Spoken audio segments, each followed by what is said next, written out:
En algún lugar entre la medianoche y el último suspiro de la razón, existe una puerta que jamás debió abrirse.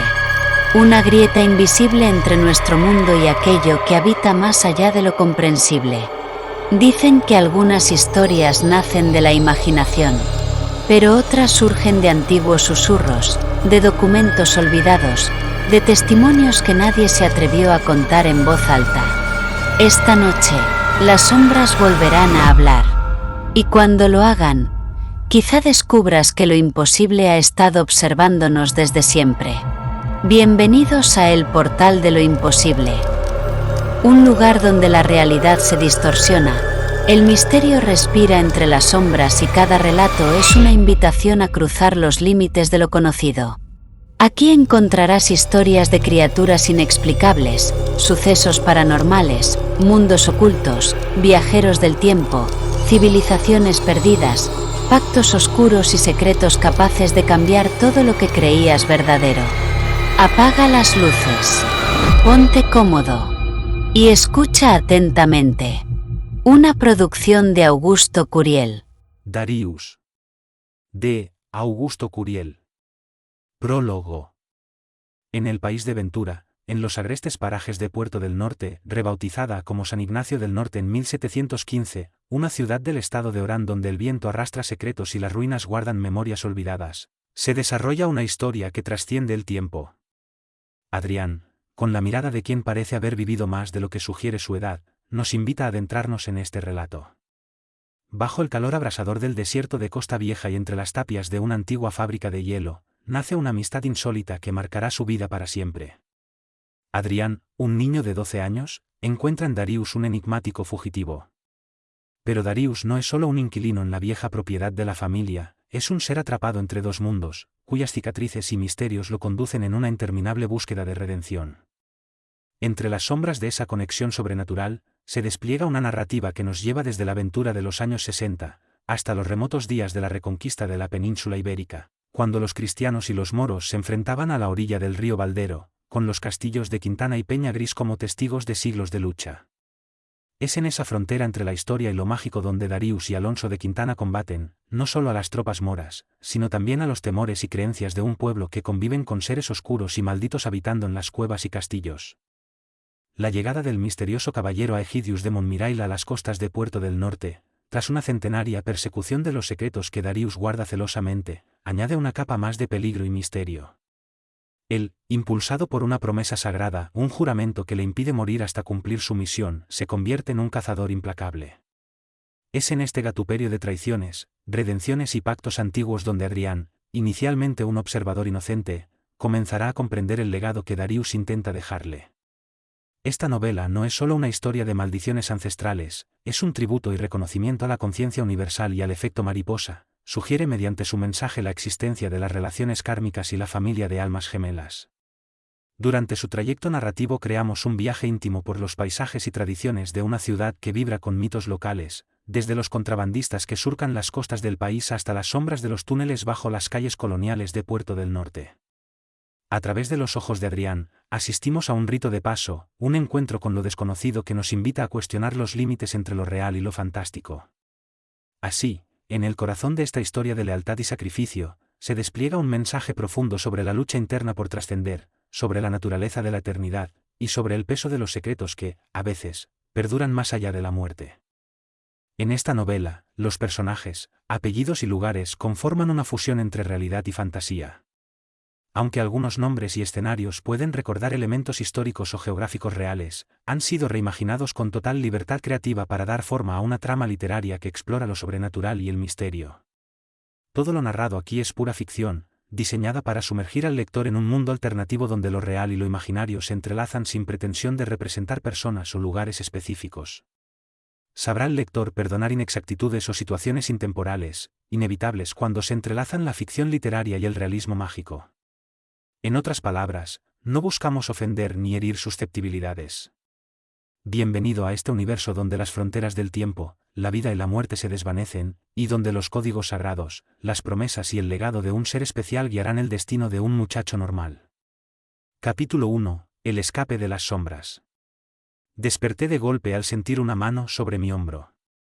Carlos, mi hijo, estaba allí, observándome con una sonrisa y un toque de preocupación. «Papá, ¿todo bien?», preguntó, mientras yo intentaba recomponerme.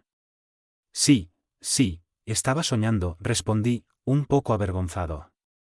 Soñaba con mi niñez en San Ignacio del Norte. El olor a mango siempre me devuelve allí. Carlos asintió, paciente. Como siempre, pensó. Carlos, necesito pedirte algo importante, dije, con voz firme, aunque sentía como mi memoria, cada vez más frágil, comenzaba a escaparse. Es una misión que solo tú podrás cumplir cuando yo ya no esté. Él me miró con curiosidad, y quizás un poco de temor. ¿De qué se trata, papá?, inquirió suavemente. Suspiré, buscando las palabras. Era ahora o nunca. Quiero contarte mi historia, toda mi historia. Es importante que la conozcas, que entiendas quién soy y lo que he guardado en silencio todos estos años. Porque cuando ya no esté aquí, tú serás quien deba cargar con esta misión. Carlos me mira en silencio, con una mezcla de incredulidad y temor en sus ojos. Sé que las palabras que estoy a punto de pronunciar cambiarán su percepción, no solo de mí, sino también de sí mismo. Inspiro profundamente, tratando de reunir el valor necesario. Lo que voy a confiarte no es solo un relato familiar ni un secreto que puedas olvidar con el paso del tiempo. Es un legado, una carga que he llevado hasta ahora porque no había llegado el momento.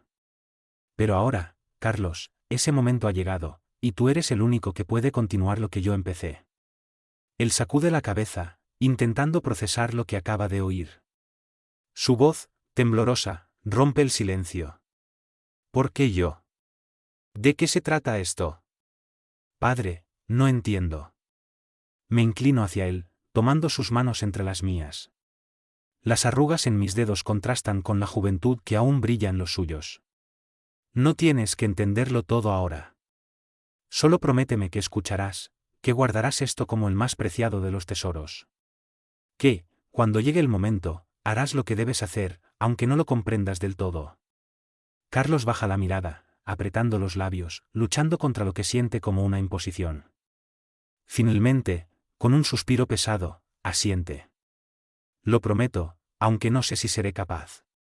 Eso basta por ahora, digo con una calma que no siento del todo. Cuando se levanta, noto el peso de la confusión en su andar. Su mente está atrapada entre el deseo de entender y la resistencia a aceptar una misión que no le pertenece. Lo observo desde la distancia mientras se retira, cada paso cargado de incertidumbre, llevándose con él la promesa que le arranqué, muy a su pesar. Sé que le he entregado una parte de mí que nunca podré recuperar, pero también sé que era necesario. Él es la clave para algo que va más allá de nosotros, aunque ahora le parezca un laberinto sin salida. Lo observo mientras se retira, confundido, cargando a regañadientes la promesa que le he arrancado. Un eco de culpa y alivio me invade, culpa por haberle transferido esta carga y alivio por no tener que llevarla solo nunca más. Poco a poco, el sueño me envuelve, llevándome lejos de este momento.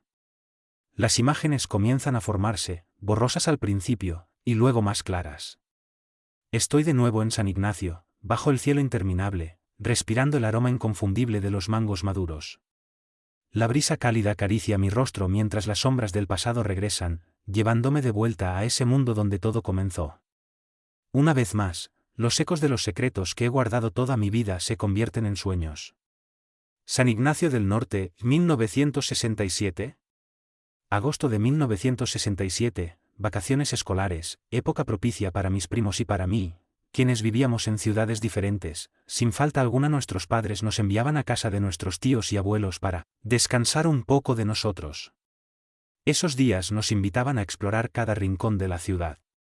Sin embargo, esa tarde, algo nos atraía de manera especial, los grandes mangos que caían en el terreno prohibido, detrás de la vieja tapia que separaba la fábrica de hielo de mi tío Juvenal Montero del oscuro establecimiento donde vivía Darius. Mis primos, Juan y Jorge, solían ser tan intrépidos como yo, pero esa tarde se quedaron atrás, dudosos, mirando la tapia con una mezcla de recelo y curiosidad. Habíamos hablado de saltarla muchas veces, pero nunca nos habíamos atrevido, era coto de caza prohibido impuesto por el tío Juvenal hasta ese día. No lo hagas, me dijo, la voz de Juan sonaba tensa. Sabía que debía estar sintiendo lo mismo que yo, algo en el aire, algo extraño que nos advertía que no debíamos cruzar. Pero no le hice caso. Con un movimiento ágil, me impulsé hacia arriba, y en cuestión de segundos, estaba del otro lado, solo. Mis primos permanecieron al pie de la tapia, observándome con los ojos muy abiertos. El terreno estaba cubierto de mangos caídos y hojas secas, y aunque el aire olía a dulzura, había algo extraño en la atmósfera. Comencé a recoger algunos mangos cuando de repente lo sentí, una mirada fija en mi nuca. Levanté la cabeza lentamente y lo vi, de pie en las sombras, con su alta figura recortada por la penumbra. Darius. No deberías estar aquí, dijo, con una voz suave, pero cargada de algo que no logré descifrar. Mi primer instinto fue correr, pero algo en su tono me hizo quedarme quieto, con los mangos apretados en mis manos. No era el miedo lo que me inmovilizaba, era más bien la curiosidad. ¿Yo? Solo quería unos mangos, respondí torpemente, sintiendo que mi excusa era infantil y sin sentido ante la intensidad de su mirada. Darius dio un paso hacia adelante, sin prisa, pero con una gracia que parecía desafiar su estatura y su apariencia casi fantasmal. Ahora que lo veía de cerca, me di cuenta de que su piel era inusualmente pálida, y sus ojos, de un color tan oscuro que parecían pozos insondables, me miraban con una mezcla de interés y algo más que no lograba identificar.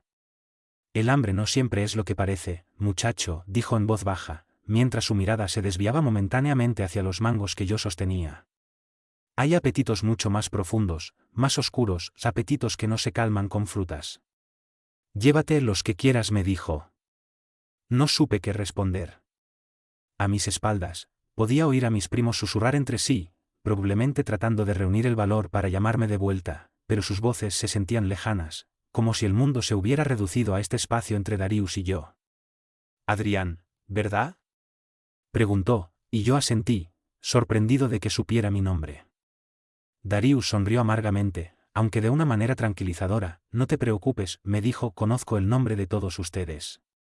Había algo perturbador en su sonrisa, como si supiera algo que yo aún no comprendía. Los niños siempre tienen hambre de cosas que no entienden, continuó. Algunos cruzan la línea, como tú lo has hecho. Y aquellos que lo hacen, nunca vuelven a ser los mismos. Sentí un escalofrío recorrer mi espalda. ¿Estaba hablando de mí, de los mangos, o de algo más? Lo miré a los ojos y, por un momento, todo lo demás desapareció, la fábrica de hielo, la tapia, mis primos. Solo estábamos Darius y yo, en esa especie de tregua silenciosa. Podrías aprender muchas cosas si eres buen oyente, dijo finalmente. Pero debes saber que el conocimiento siempre tiene un precio. Tu linaje es casi tan antiguo como el mío, ¿sabías? Señor, no sé de qué me habla, ¿linaje? Le contesté, yo me voy. Dije más intrigado que preocupado. Todo a su tiempo, me respondió.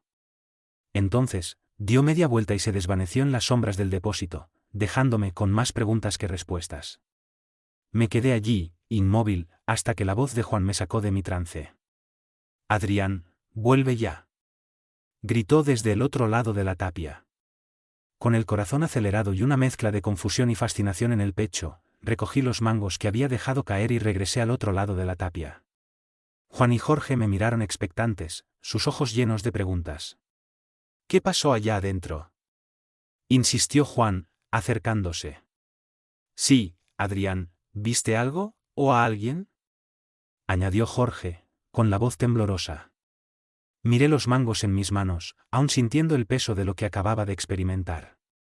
Las palabras se agolpaban en mi mente, pero no lograban salir. ¿No?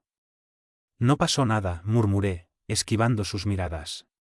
Vamos, no nos mientas. Juan me dio un codazo. Te tardaste mucho. Solo, recogía los mangos, y dije, intentando sonreír, aunque la sensación en mi pecho me traicionaba. Ellos intercambiaron una mirada, desconfiados, pero no insistieron. Yo mismo no sabía por qué no podía decirles la verdad, porque aquella figura que había visto, aquella presencia de Darius, era algo que sentía mío, un secreto demasiado grande para compartir, al menos, todavía no. Puerto del Norte, fundada en 1527 por Diego de Anzúrez, luego bautizada San Ignacio del Norte en 1715, es una de las ciudades más antiguas de Venturia y del continente americano.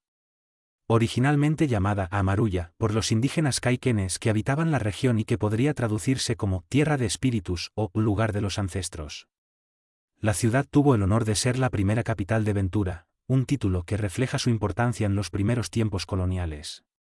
Diego de Ansúrez, inspirado explorador, fue quien estableció los cimientos de la ciudad a la que llamaría Puerto del Norte.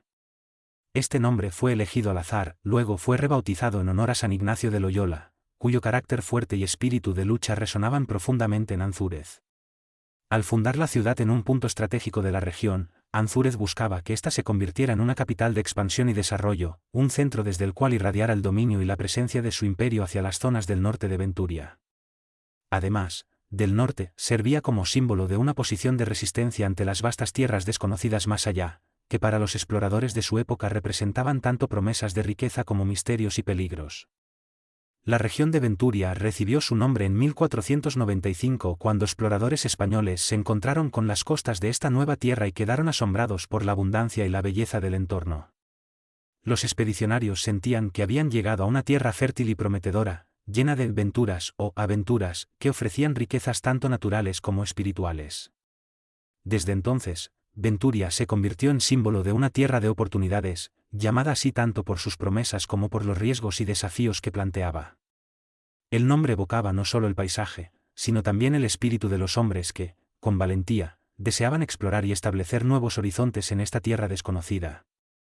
En los primeros tiempos, Puerto del Norte se erigió en el corazón de Venturia como una ciudad que simbolizaba la fe, la fuerza y la determinación, mientras que el nombre de Venturia capturaba el anhelo de prosperidad y aventura que se vivía en esas costas en los primeros días de su descubrimiento. Prácticamente fungió como capital hasta 1578. Uno de los aspectos más fascinantes de la historia de Puerto del Norte es la inmigración sefardí que comenzó a mediados del siglo XIX, trayendo consigo un profundo legado espiritual y cultural. Judíos provenientes de Europa se establecieron en la ciudad, creando una comunidad próspera y dejando huellas que aún perduran. Entre estas huellas, el cementerio judío de Puerto del Norte, uno de los más antiguos de América, es un testimonio silencioso de las familias que llegaron en busca de refugio y prosperidad.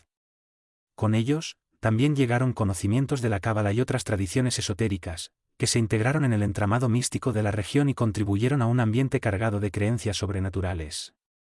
Y así como los sefardíes, otros personajes, grupos y culturas hicieron esa misma ruta escapando de otras plagas que no de la Inquisición. Cada uno tenía su Torquemada particular. Llegó un momento en el que un cruce de culturas y creencias tuvo cabida efímera en la ciudad. Sus calles empedradas, sus casas, túneles, reliquias, y su historia rica en influencias culturales hacen aún hoy día de esta ciudad un lugar lleno de misterios y leyendas, perfecto para esconder los secretos de seres como Darius.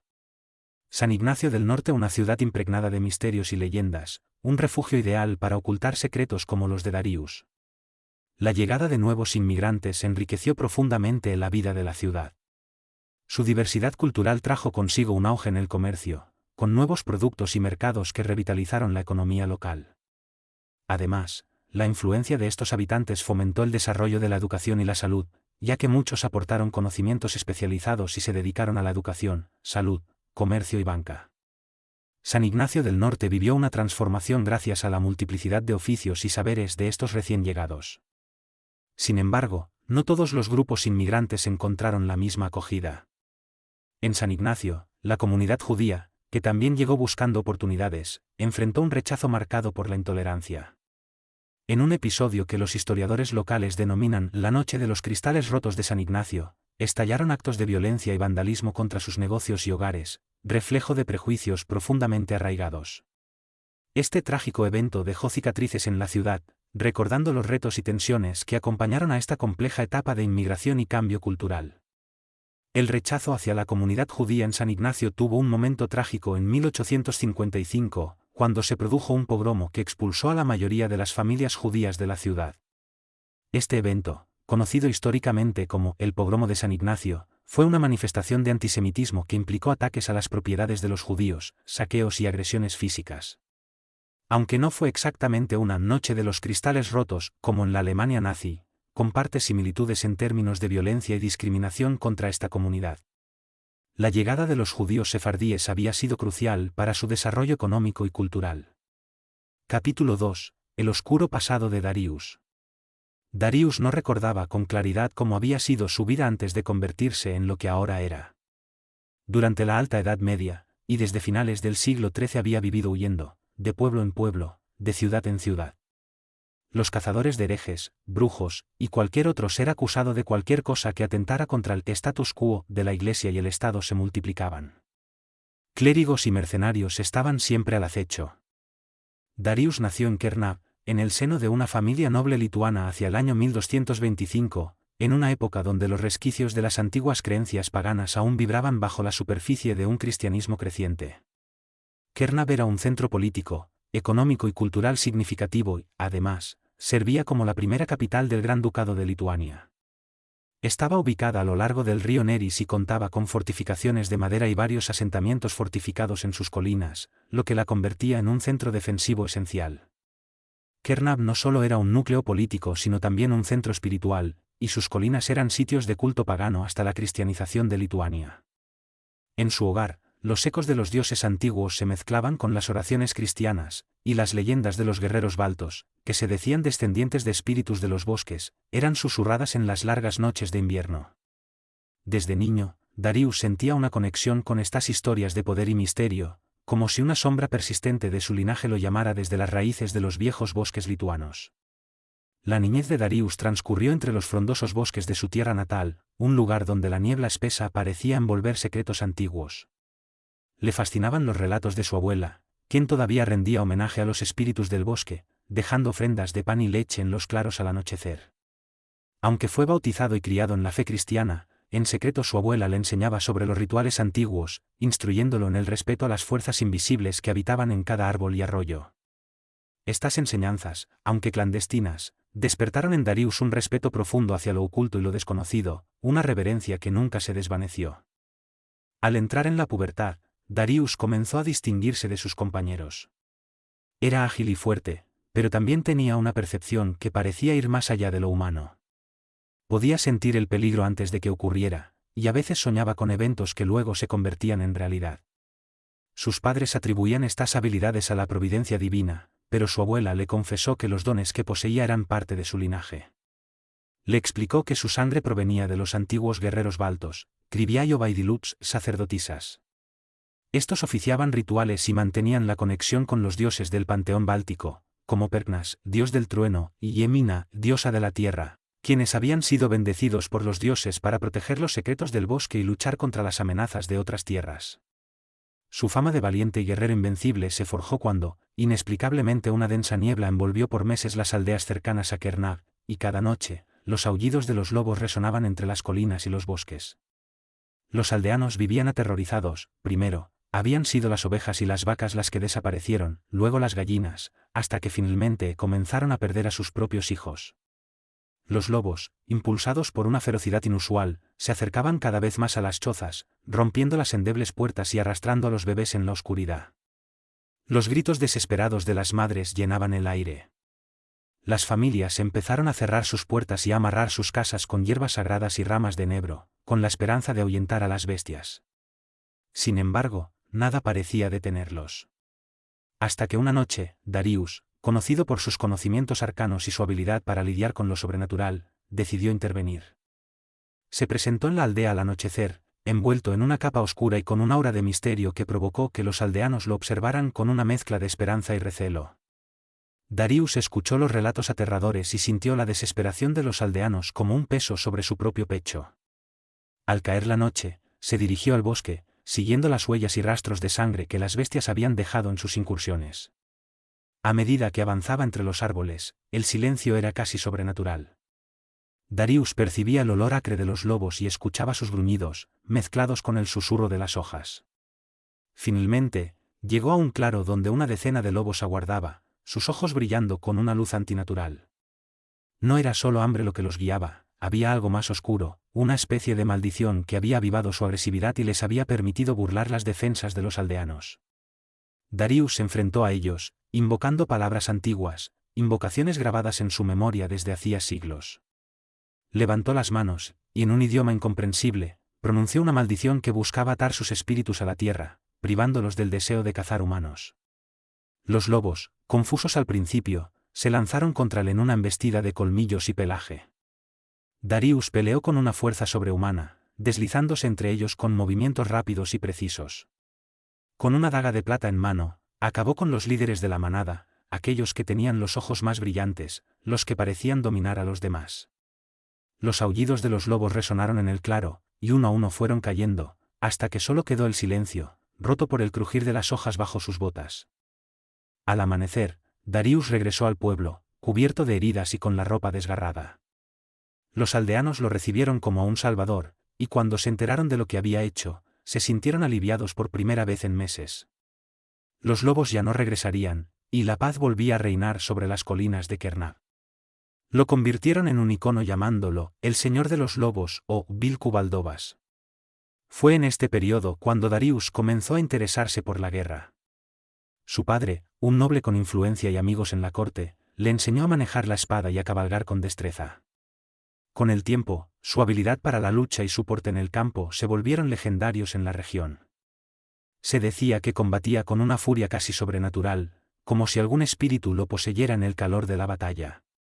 En 1255, a la edad de 30 años, Darius se unió a una ambiciosa campaña militar en el Báltico, movido tanto por su deseo de gloria como por la necesidad de demostrar su valía a la Iglesia, que lo consideraba un ferviente defensor del cristianismo. La promesa de riquezas y fama era tentadora, pero para él, lo más importante era ganar el reconocimiento que merecía. Durante una incursión, guiado por rumores de tesoros sagrados y reliquias perdidas, descubrió un santuario oculto en lo profundo de un bosque denso. Este lugar, envuelto en leyendas, era conocido entre los lugareños como el refugio de antiguos dioses y guardianes de secretos olvidados. Atraído por la mística del lugar, Darius se adentró en el santuario, convencido de que allí encontraría algo que cambiaría su destino. Las paredes estaban cubiertas de inscripciones en lenguas que no entendía, y el aire estaba impregnado de un olor a hierbas y ámbar. Sin embargo, lo que realmente capturó su atención fue un altar en el centro, donde reposaba una reliquia envuelta en una luz suave y pulsante. Era el cáliz que se decía había contenido el vino de la última cena, el Santo Grial, un objeto de poder inimaginable, capaz de conceder la sabiduría y la fuerza para cambiar el destino de naciones. Cegado por su ambición y sin comprender realmente el alcance de su acto, Darius tomó la decisión de profanar el santuario y llevarse la reliquia.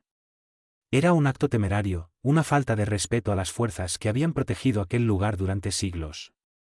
En el momento en que cruzó el umbral con el cáliz en sus manos, una sensación extraña lo invadió, sintió como si una fuerza oscura se deslizara por sus venas, como si algo impío lo estuviera abrazando. Una punzada de miedo recorrió su cuerpo, pero fue ahogada por la euforia de haber logrado lo que otros solo habían soñado. La tradición reza que, Santa Elena, madre del emperador Constantino el Grande, pudiera haber recuperado el cáliz utilizado en la última cena, conocido como el Santo Grial. Santa Elena viajó a Tierra Santa en el siglo IV, alrededor del 326 después de Cristo, y promovió la recuperación de reliquias sagradas, incluida la cruz donde Jesucristo fue crucificado, la Vera Cruz. Durante su viaje, se dice que también encontró otros objetos sagrados. El Santo Grial, la idea de un cáliz usado en la última cena como objeto milagroso o sagrado surge mucho más tarde, en textos medievales europeos. El concepto del Santo Grial como cáliz sagrado, milagroso y relacionado con la última cena no aparece en los relatos tempranos del cristianismo. Su simbolismo se desarrolla más tarde, en el ámbito literario y legendario, a partir de los ciclos artúricos de la Edad Media. Textos como el Perceval, Le Conte du Graal de Chrétien de Troyes, siglo XII, y el Parcival de Wolfram von Eschenbach transformaron el Grial en un objeto de búsqueda espiritual y mística. Se piensa que pudiese haber sido robado en el saqueo de Jerusalén, tras la destrucción del templo. En el año 70 después de Cristo, durante el brutal saqueo de Jerusalén por las tropas romanas bajo el mando de Tito, un objeto pasó desapercibido entre los tesoros saqueados del templo, un cáliz humilde, sin decoraciones ni adornos de oro. Este era el mismo que, según los seguidores de un predicador crucificado décadas antes, había sido utilizado en la última cena. Considerado por los primeros cristianos como un recipiente sagrado, el cáliz fue cuidadosamente escondido para protegerlo de la profanación romana. Entre los saqueadores se encontraba un esclavo griego llamado Teópilos, obligado a trabajar como cargador de los tesoros saqueados. Una noche, movido por los rumores que había escuchado sobre el cáliz, Teópilos lo sustrajo de entre las riquezas destinadas a Roma. Creyendo que contenía un poder místico, huyó con él a los territorios del norte, lejos del control imperial. Teópilos emprendió una travesía que lo llevó por el Mediterráneo, comerciando en secreto con el cáliz como su talismán protector. A lo largo de los años, el objeto pasó de manos griegas a tribus eslavas, quienes lo veneraron como un símbolo de fertilidad y poder divino, hasta llegar a los bálticos paganos. Aquí, en un remoto santuario en los bosques de lo que hoy es Lituania, fue escondido por sacerdotes locales que lo consideraron un regalo de sus dioses. En el siglo IV, con la expansión del cristianismo por Europa, un misionero escuchó rumores sobre un cáliz milagroso custodiado por los bálticos. Este misionero, llamado Marcus, intentó recuperarlo, argumentando su conexión con el cristianismo, pero no pudo convencer a los sacerdotes locales. En cambio, logró que lo trasladaran a un templo oculto en las profundidades del bosque, cerca del río Neris, para protegerlo de los conflictos religiosos. El cáliz permaneció en el santuario lituano durante siglos, su leyenda creciendo entre los paganos y los primeros cristianos de la región. Al salir del santuario cáliz en mano, Darius dejó atrás un equilibrio ancestral, la armonía que había reinado entre los hombres y los dioses. Sin saberlo, había desatado una maldición que lo seguiría por el resto de sus días, una sombra que amenazaba con consumirlo si no lograba devolver el cáliz a su lugar sagrado. Así comenzó su travesía, marcada por la ambición desmedida y las terribles consecuencias de su acto, un viaje que lo convertiría en un fugitivo, tanto de su propia vida como de las fuerzas que había desatado. La maldición no se hizo esperar. Pronto, Darius, declarado como sacrilegi, comenzó a tener sueños perturbadores en los que los dioses de su tierra le exigían devolver lo robado. Pero él, obstinado y convencido de que había ganado un tesoro de poder, ignoró los presagios. Sin embargo, las consecuencias fueron más allá de su entendimiento. El peso de la maldición no solo le apartó del favor de la Iglesia, sino que parecía envejecer su alma, llevándolo a un tormento constante que nunca lograría apaciguar.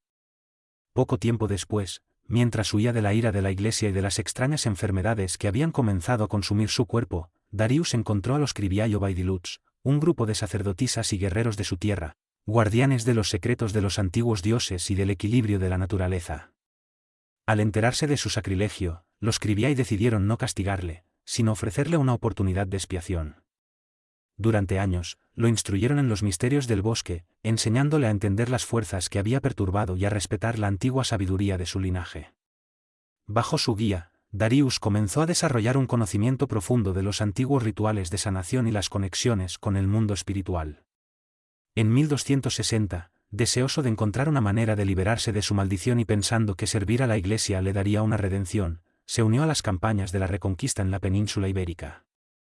Luchó con una ferocidad despiadada en la batalla por la incorporación del Reino de Murcia, 1266, la revuelta mudéjar en Andalucía, 1264 a 1266, Batalla del Estrecho, 1275 a 1344, la toma de Algeciras en 1344, Batalla del Salado, 1340, conquista de Algeciras, 1344, por tanto, su habilidad como guerrero comenzó a ganarse una reputación temible entre los moros.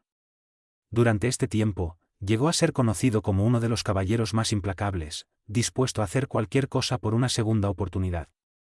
Sin embargo, la ira de la Iglesia nunca se aplacó del todo, y la maldición seguía atormentándolo, como una sombra que nunca desaparecía. En 1480, herido de gravedad en una batalla, Darius se vio obligado a retirarse, y fue entonces cuando, exhausto y febril, llegó al castillo de Quintana. Allí conoció a don Alonso Quintana, un noble erudito con una inmensa biblioteca. Entre sus volúmenes se encontraba el Viribus Quantitatis, un antiguo libro de secretos alquímicos y códigos sagrados que prometía el poder de transformar y redimir el alma. Don Alonso, percibiendo el tormento de Darius, decidió instruirlo en los conocimientos ocultos del libro, confiando en que podría ayudarle a encontrar paz para su alma en pena.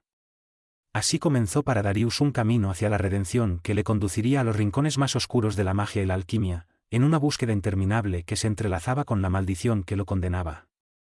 Con el tiempo, aprendería que la liberación no era una cuestión de poder ni de conocimiento, sino de sacrificio y renuncia, una lección que solo años de dolor y soledad podrían enseñarle.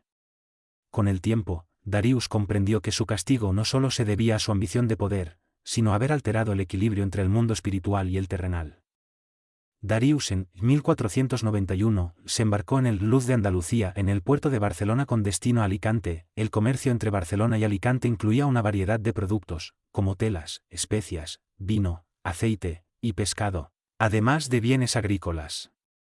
La conexión marítima entre estas dos ciudades era crucial para el desarrollo económico de la región durante este periodo. Pero surgió una gran tormenta y Darius, al perder el equilibrio, sintió que el cáliz, su preciada reliquia, se deslizaba de sus manos. Un rayo iluminó el cielo, y en un instante, la visión del cáliz brillando en su interior fue reemplazada por la desesperación de ver cómo desaparecía de su alcance. El pánico lo invadió, creía firmemente que había caído al abismo oscuro del mar, perdido para siempre. Sin embargo, la verdad era mucho más intrigante. En ese momento de terror, el cáliz, lejos de ser tragado por las profundidades, quedó atorado en un rincón de la popa del barco, oculto tras un montón de redes y provisiones olvidadas. Las aguas embravecidas arrojaron y golpearon el barco, pero la reliquia se ajustó aún más en el vano del maderamen, quedando totalmente oculta. Era como si las fuerzas del destino decidieran guardarla para un propósito mayor. Sin embargo, la habilidad del maestre pudo llegar a buen puerto. 6 años después, en 1497, impulsados por la fiebre de exploración desencadenada por el descubrimiento del Nuevo Mundo, el barco Luz de Andalucía naufragó frente a lo que sería conocido más tarde como Puerto del Norte. El naufragio ocurrió en medio de una misteriosa tormenta que, en aquel momento, no pudo ser comprendida por los navegantes. Sin embargo, años después, con el advenimiento de los estudios sobre fenómenos magnéticos, se descubriría que lo que había ocurrido en ese trágico evento estaba relacionado con los efectos de la anomalía magnética que más tarde sería conocida. Este fenómeno, que afecta a la brújula y desorienta a los navegantes, provocó que el Luz de Andalucía se perdiera en las aguas del Atlántico, desorientando a su tripulación y llevándola a la tragedia. A pesar de la confusión y el caos del hundimiento, el cáliz que portaba el barco permaneció a salvo, resistiendo no solo los embates de la tormenta y el naufragio, sino también las implacables pruebas del tiempo. El cáliz, aparentemente protegido por una fuerza misteriosa, sobrevivió a las olas y las adversidades que se le presentaron, como un símbolo de perduración a través de las edades. Este evento, aunque trágico, fue el punto de partida para una serie de relatos que entrelazaban el destino del cáliz con la magia, el misterio y el imparable curso de la historia. El resto de la tripulación fue incapaz de localizarlo, y su paradero se convirtió en un misterio en la historia del naufragio. El agua, en su infinidad, abrazó la reliquia en un silencio reverente, convirtiendo el rincón donde había quedado atrapada en un santuario oculto, un lugar que aguardaba pacientemente la llegada de aquel que pudiera desentrañar el secreto de su paradero. Darius, por su parte, se sintió devastado por la pérdida, creyendo que había fracasado en su misión de proteger el cáliz. Esa creencia lo persiguió, una sombra que se cernía sobre su existencia, mientras su vida se transformaba en un interminable viaje de búsqueda y redención. La esperanza de recuperar la reliquia y deshacer la maldición que lo ataba lo impulsó a seguir adelante, sin saber que el cáliz permanecía tan cerca, oculto en el misterio del océano. La historia de su pérdida y el destino del cáliz estaban entrelazados, esperando el momento adecuado para ser revelados. 2.1 Isabella. En su larga vida, Darius solo amó verdaderamente a una mujer, la condesa Isabella de Montparnasse, una noble de gran belleza e inteligencia. Se conocieron durante una fiesta en 1347, en París, cuando la peste negra comenzaba a devastar Europa. Su conexión fue inmediata, y Darius se permitió por primera vez imaginar una vida compartida. Sin embargo, la peste arrasó con todo, llevándose a Isabella en un cruel giro del destino. Darius intentó salvarla usando conocimientos esotéricos y sus propios poderes, pero nada pudo contra la virulencia de la enfermedad. Ver a Isabella sucumbir a la peste fue un golpe devastador, y la impotencia que sintió lo marcó para siempre. Desde entonces, juró no permitir que otra mujer entrara en su corazón, protegiéndose de la agonía que le había traído aquel amor. La peste, que mató a 1/3 de la población europea entre 1347 y 1351, dejó un vacío irrecuperable en Darius. Aunque siguió viviendo, vagando por diferentes ciudades y épocas, sus relaciones con las mujeres se volvieron frías y distantes, limitándose a encuentros pasajeros, sin la intención de abrir su corazón de nuevo. Solo les permitía a las mujeres estar con él por una noche, incapaz de sentir otra vez lo que había experimentado con Isabella. Darius e Isabella se conocieron en una de las fiestas más opulentas en París. Isabella, casada por deber con un hombre mucho mayor, encontró en Darius no solo un amante, sino un confidente y protector. Su relación fue un amor prohibido y secreto, lleno de pasión, pero también de tristeza, pues Darius sabía que algún día debería alejarse para protegerla de su naturaleza inmortal. la tragedia fue que no fue su inmortalidad lo que los separó, sino la peste, una fuerza que ni él podía desafiar. La peste negra, que llegó a París alrededor de 1348, trajo consigo muerte y desolación. Los cuerpos se apilaban en las calles, y el miedo se extendía como la misma enfermedad. Darius, en su desesperación por salvar a Isabella, utilizó todo su conocimiento arcano, e incluso trató de recurrir a antiguos textos que hablaban de pactos oscuros para salvar vidas humanas. Pero sus esfuerzos fueron inútiles. La enfermedad golpeó a Isabella con una violencia inaudita. Darius, siempre el observador y el protector, fue testigo de cómo la vida de su único amor se extinguía entre fiebres y llagas purulentas. En su lecho de muerte, Isabella le pidió que no la olvidara, y Darius, incapaz de aceptar su partida, la vio morir con la impotencia de saber que había fracasado en su promesa de protegerla. La muerte de Isabella destrozó el corazón de Darius. Su inmortalidad, que en otras ocasiones le había parecido una bendición, ahora era una carga insoportable. No solo había perdido a su amor, sino que también estaba condenado a vagar por la eternidad con el peso de esa pérdida. A partir de ese momento, Darius decidió que nunca más volvería a enamorarse. Desde la muerte de Isabella, Darius se relacionó con otras mujeres, pero siempre de manera superficial. Solo les permitía quedarse con él una noche, negándose a abrirse a la posibilidad del amor de nuevo. Ninguna mujer volvería a ocupar el lugar que Isabella tenía en su corazón. Su recuerdo lo perseguía, y aunque el mundo seguía cambiando, el dolor de su pérdida permanecía inmutable, como él mismo. Como un espectro en la penumbra, se entregó a la causa de la reconquista. Desde las áridas tierras de la península ibérica, luchó en las sombras, combatiendo junto a los caballeros cristianos en su intento de recuperar el territorio de los moros. Con cada batalla, sentía que buscaba no solo un propósito, sino también la redención de su alma. Desde las sangrientas escaramuzas en las tierras de Toledo hasta las campañas en Granada, su existencia se convirtió en una lucha constante, un intento de expiar sus pecados a través del sacrificio en el campo de batalla. A medida que los años pasaban, su cuerpo se desgastaba, pero su determinación permanecía intacta. Sin embargo, el destino no fue benévolo con él. En 1480, Darius llegó a la villa de Quintana apenas se sostenía en su cabalgadura y así fue encontrado por Alonso de Quintana, un noble que, a pesar de la historia y las leyendas que lo rodeaban, vio en Darius un hombre que había sufrido y que, como él, anhelaba un propósito. Alonso, conmovido por el estado de debilidad de Darius, decidió ofrecerle protección en el castillo y aceptó a este extraño como un compañero en su hogar, sin conocer la verdadera naturaleza del ser que tenía frente a él. Darius, sintiéndose por primera vez como alguien que podría encontrar paz, aceptó su refugio con gratitud. Así, entre los muros de aquel castillo, el antiguo ladrón de reliquias y guerrero errante comenzó a trazar un nuevo camino, uno en el que la esperanza y la redención parecían finalmente a su alcance hasta la muerte de su protector 36 años después en 1516. Su peregrinaje recién había comenzado. Capítulo 3. El periplo. 3.1 Estancia de Darius en Alemania, 1517 a 1527. Darius llegó a Alemania justo en el momento en que Martín Lutero había clavado sus 95 tesis en la puerta de la iglesia del castillo de Wittenberg. La región bullía con nuevas ideas que cuestionaban la autoridad de la Iglesia católica. La energía de los intelectuales reformistas, combinada con el descontento popular, había creado un ambiente ideal para los agitadores, y Darius, siempre en fuga y en búsqueda de una nueva identidad, se mezcló en este remolino de ideas. Aunque su existencia dependía del anonimato, no pudo evitar verse atraído por las discusiones filosóficas y teológicas que surgían en los mercados y tabernas de Alemania. Se unió a una pequeña comunidad de estudiosos afines al reformismo, pero siempre mantuvo cierta distancia, temiendo que su oscuro pasado pudiera salir a la luz. En una oscura taberna de Wittenberg, una noche lluviosa de 1520, Darius se sentó con Johann, un ferviente seguidor de Lutero. Johann, apasionado, la iglesia se ha vuelto corrupta. Darius, ¿no ves cómo venden indulgencias como si pudieran comprar el alma de uno? Lutero tiene razón al cuestionar este abuso. Debemos volver a la pureza del Evangelio. Darius lo escuchaba con atención, sus ojos oscuros escrutando la pasión del joven. Darius, con cautela, ¿y si la iglesia responde con violencia, no temes que este movimiento sea aplastado?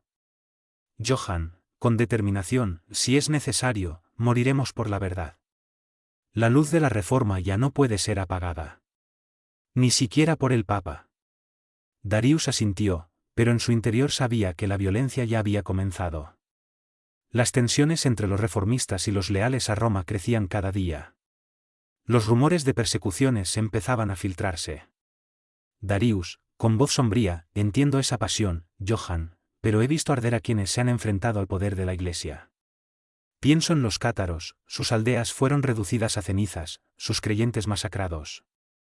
Y, Ida, solo el jueves. Aún así, en el fondo, ¿acaso no buscaban lo mismo que ustedes? Una verdad libre de intermediarios y una espiritualidad pura, que les garantiza que esta reforma no acabe igual. Johann, con una mirada firme, aunque dolida, los cátaros. Su historia nos enseñó el alto precio de la fe. Fueron aislados, sin un reino ni una autoridad que los protegiera. Sin embargo, sus ideas no se extinguieron del todo. Nosotros, por nuestra parte, hemos encontrado aliados en los príncipes alemanes, en el corazón del Sacro Imperio. Esta vez, la reforma no está sola. Darius, entonces confías en que el poder secular protegerá esta luz. Pero no te preocupa que esa misma protección imponga sus propios intereses, que aquellos que se suman lo hagan no solo por fe, sino por poder. Johann, con un suspiro, es una carga, lo sé. Los cátaros, en su inocencia, quizás pudieron preservar la pureza de su fe a costa de sus vidas, pero nosotros estamos en otra encrucijada. La luz de la reforma debe abrirse paso, incluso si eso significa contar con aliados menos ideales. Porque si la verdad no se expande ahora, puede que no tengamos otra oportunidad. Darius, pensativo, la historia suele ser despiadada con quienes buscan cambios profundos. La fe y la pureza muchas veces son arrastradas por las fuerzas de la política y el poder. Pero si el espíritu de lo que buscan permanece, entonces, quizá, ni siquiera la espada de Roma logrará apagarlos. Johann, mirando al horizonte, la fe que nos guía es más fuerte que cualquier muralla o ejército. Si debemos arriesgarnos, lo haremos. Incluso si algunos de nosotros somos aplastados en el camino, sabemos que la semilla ya está plantada, y que esta vez, la verdad tiene raíces profundas, extendiéndose más allá de las amenazas de la Iglesia. Darius, con una leve sonrisa de aprobación, y entonces que así sea, Johann. Que la historia juzgue sus pasos, y que, al final, su verdad encuentre la libertad que buscan. Solo recuerda que, mientras haya quienes guarden la esencia de esa fe en sus corazones, incluso la persecución más despiadada encontrará su límite. Meses después, Darius tuvo otro encuentro, esta vez en una capilla católica que resistía a las nuevas ideas. Ulrich, un fervoroso defensor del papado, lo recibió con una mezcla de desconfianza y respeto, ya que veía en Darius a un hombre de ideas refinadas. Ulrich, con severidad, ¿crees que puedes seguir escapando de la verdad, Darius? Los herejes como Lutero solo traen caos. La Iglesia es el único baluarte contra el desorden. Sin ella, Europa caerá en la oscuridad. Darius, enigmático, quizá ya estamos en la oscuridad, Ulrich. Lutero simplemente ha encendido una antorcha. Ulrich, con un susurro amenazante, aquellos que juegan con fuego siempre terminan quemados. Roma ya ha dado órdenes. Pronto estos rebeldes serán erradicados. Y, dijo a modo de despedida, tened cuidado, dijo un extraño caballero ha estado insistentemente preguntando por vos. Durante los siguientes meses, Darius se encontró en una encrucijada. Sus conversaciones con reformistas como Johann despertaron en él la idea de que el cambio era inevitable. Sin embargo, su naturaleza cautelosa y su instinto de supervivencia le advertían que no debía atarse demasiado a una causa tan volátil. También sabía que, aunque la reforma tenía seguidores apasionados, Roma seguía siendo poderosa y no dudaría en aplastar cualquier rebelión que amenazara su supremacía. Los rumores de la excomunión de Lutero y la amenaza de las tropas católicas en ciudades clave como Worms y Augsburgo comenzaron a preocupar a Darius. Su huida de las autoridades eclesiásticas y civiles ya lo había llevado de un país a otro, y no podía arriesgarse a ser atrapado en medio de esta guerra ideológica. En el otoño de 1527, la situación en Alemania se volvió insostenible. Los reformistas se enfrentaban no solo a la Iglesia, sino también a los príncipes católicos. Las ciudades estaban divididas y la guerra parecía inevitable. Darius, fiel a su naturaleza nómada, supo que era el momento de moverse nuevamente. A lo largo de cada etapa de sus viajes, Darius demostró una habilidad excepcional para manejar su fortuna. No solo la hizo crecer, sino que diversificó sus inversiones de forma estratégica, comprendiendo que la prosperidad debía estar respaldada por múltiples fuentes de ingreso y en diferentes territorios. Su cartera incluía una variedad de sectores, desde la minería hasta la adquisición de tierras, el comercio de mercancías exóticas, y préstamos destinados a financiar campañas militares. En minería, Darius no se limitó a los metales preciosos como el oro y la plata, sino que también se enfocó en recursos estratégicos como el hierro y el cobre, fundamentales para la fabricación de armas y herramientas. Este enfoque le permitió estar a la vanguardia de las necesidades de la época, asegurando una rentabilidad constante al abastecer tanto a artesanos locales como a grandes ejércitos en expansión. Además, Darius tenía visión para entender el potencial de las primeras casas bancarias europeas, por lo que invirtió astutamente en los incipientes sistemas financieros de ciudades clave como Ámsterdam, Londres y Génova. Estas ciudades, que se convertirían en centros neurálgicos del comercio y las finanzas en Europa, ofrecían una oportunidad única para multiplicar su riqueza de forma segura y relativamente estable.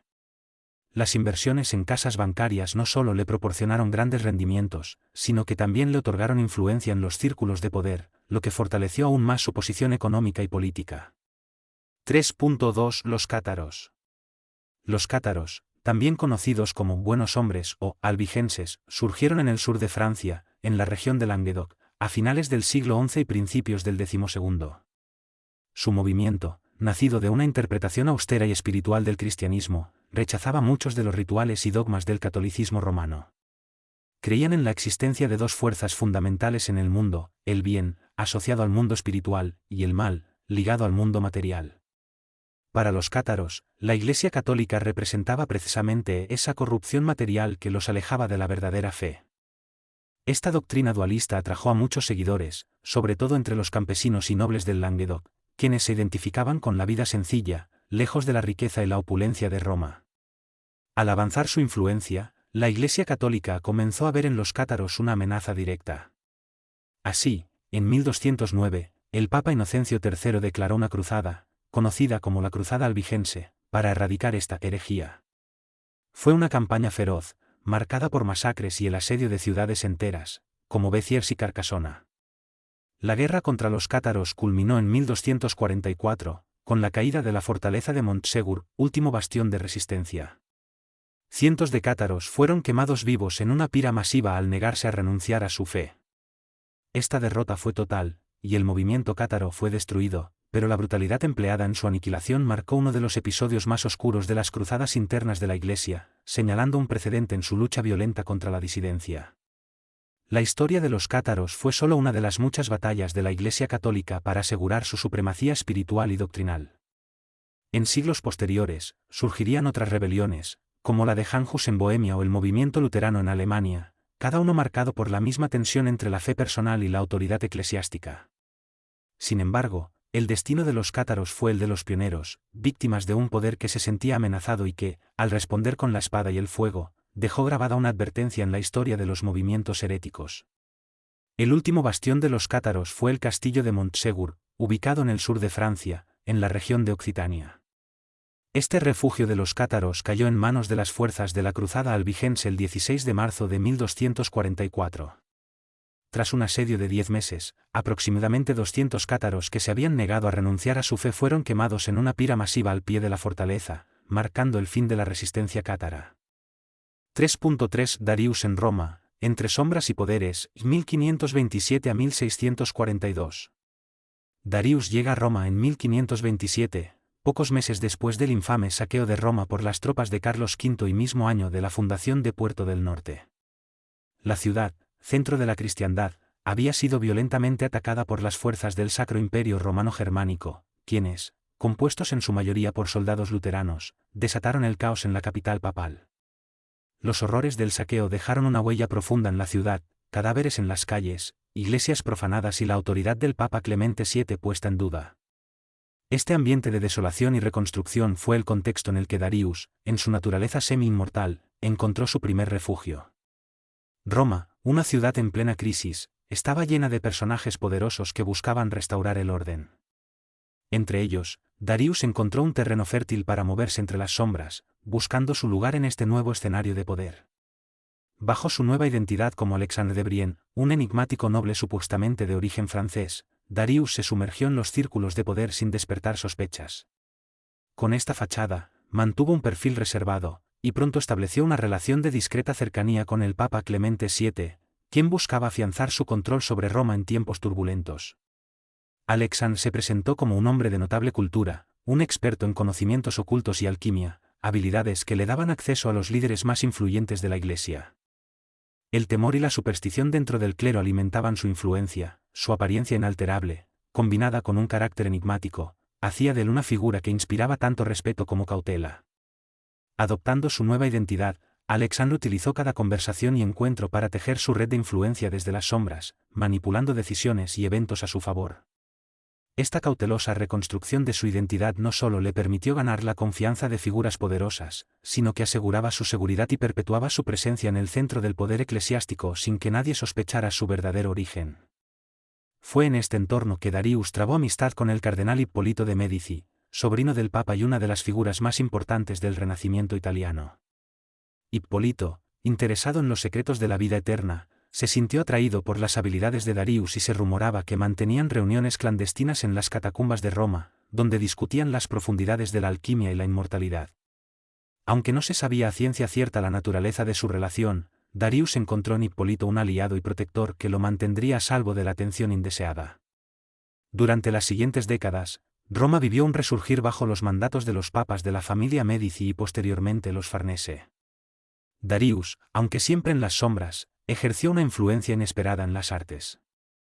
Gracias a su amistad con Ippolito y otros cardenales, se convirtió en mecenas secreto de varios proyectos arquitectónicos y artísticos que florecieron en Roma. Bajo su influencia, el escultor Benvenuto Cellini trabajó en varias obras menores, y aunque nunca reconoció públicamente su mecenazgo, Darius vio en el arte una forma de perpetuar una parte de su ser inmortal. Fue también en este periodo cuando entró en contacto con Miguel Ángel, cuya Capilla Sistina estaba comenzando a ser reconocida como una obra maestra. Aunque su relación con Miguel Ángel no fue cercana, Darius mantuvo una obsesión por la capacidad del arte de trascender el tiempo, viéndolo como una forma de inmortalidad que él mismo anhelaba en secreto. El estallido de la Reforma protestante sacudió a Europa, y Roma, como centro de la cristiandad, no fue la excepción. En 1545, se convocó el Concilio de Trento en un esfuerzo por combatir la creciente amenaza del protestantismo. Aunque no participaba directamente en los debates teológicos, Darius asistió en secreto a varias sesiones, observando el cambio en el panorama religioso y cómo la Iglesia católica trataba de salvar su hegemonía espiritual. Durante este tiempo, Darius hizo contacto con importantes figuras de la Contrarreforma, entre ellos el místico español San Ignacio de Loyola, fundador de la Compañía de Jesús. Loyola, hombre profundamente religioso, sintió una extraña afinidad por Darius, sin conocer su verdadera naturaleza. Ambos discutían, aunque de manera indirecta, el sentido de la eternidad y la salvación. Loyola, sin saberlo, le ofreció a Darius una forma de expiación, un reflejo de la búsqueda de redención que Darius también anhelaba. La Contrarreforma también trajo consigo persecuciones y juicios, y Darius, debido a su eterna juventud y comportamiento reservado, fue acusado en más de una ocasión de herejía o brujería.